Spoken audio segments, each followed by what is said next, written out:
Yields, I now recognize Mr. LaLota from New York. Thank you, Mr. Chairman. Secretary Mayorkas, month after month, members of this committee receive reports regarding fentanyl seizures, fentanyl deaths, gotaways, and other important data that paints a clear picture of an unsettling image of what is going on at our southwest border.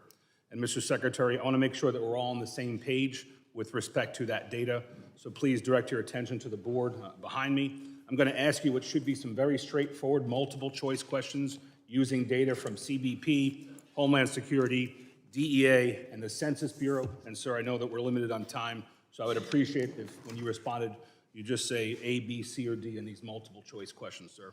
And sir, my first question is, according to CBP, how much fentanyl has CBP seized along the southwest border in FY23? And you see the answers behind me, sir.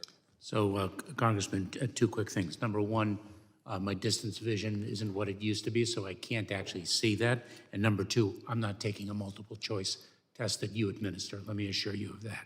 On point number one, sir, the clerk has a physical copy of the questions, so you can see them in front of you. So I'll narrate the questions, sir, with respect to the amount of drugs, specifically fentanyl, seized at the border. The answer is 13,800 pounds seized in the first 6 months of FY23. That is enough to kill 2.5 billion people, every American 8 times over, sir. The next question, sir. According to the U.S. Drug Enforcement Administration, how many Americans died from synthetic opioids, such as fentanyl, between January 2021 and January 2022, your first year in office, sir? Congressman, from approximately 2021 to the data in 2022 is not yet available. Approximately, let me give you some stats.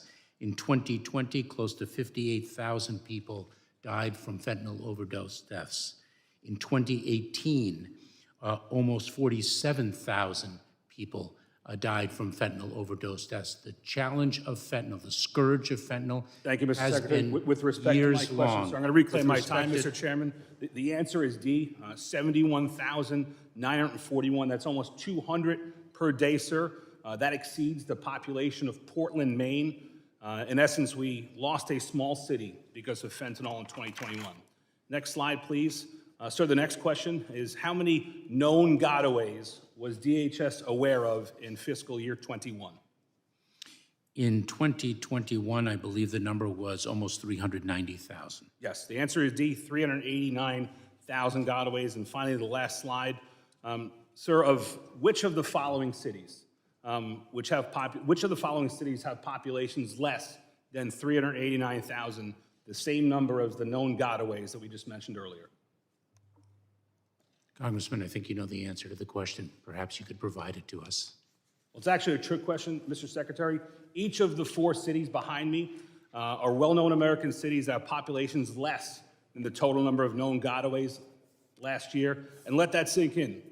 America could have a whole new city based solely how ineffective you've been at securing the border, sir. And Mr. Secretary, it's clear to me by your inability to swiftly answer these seemingly easy questions that you and this committee are not on the same page.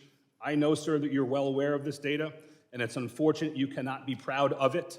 In your testimony, you only mentioned the word crisis once, and it wasn't even in relation to America's border crisis. In fact, it had nothing even to do with our homeland. And sir, as the leader of the Homeland Security Department, you have a duty to secure the border and to keep Americans safe. And sir, with all due respect, there is a crisis at our southwest border, and you are failing in your very important duty. And the only question remaining is whether you're doing so out of negligence, recklessness, or if it's intentional. So let this data serve as a stark reminder of the severity of the crisis at our southwest border. Mr. Secretary, time is of the essence. American lives are being lost every day, and I beg of you to please act immediately. The American people deserve nothing less. Mr. Chairman, I yield back.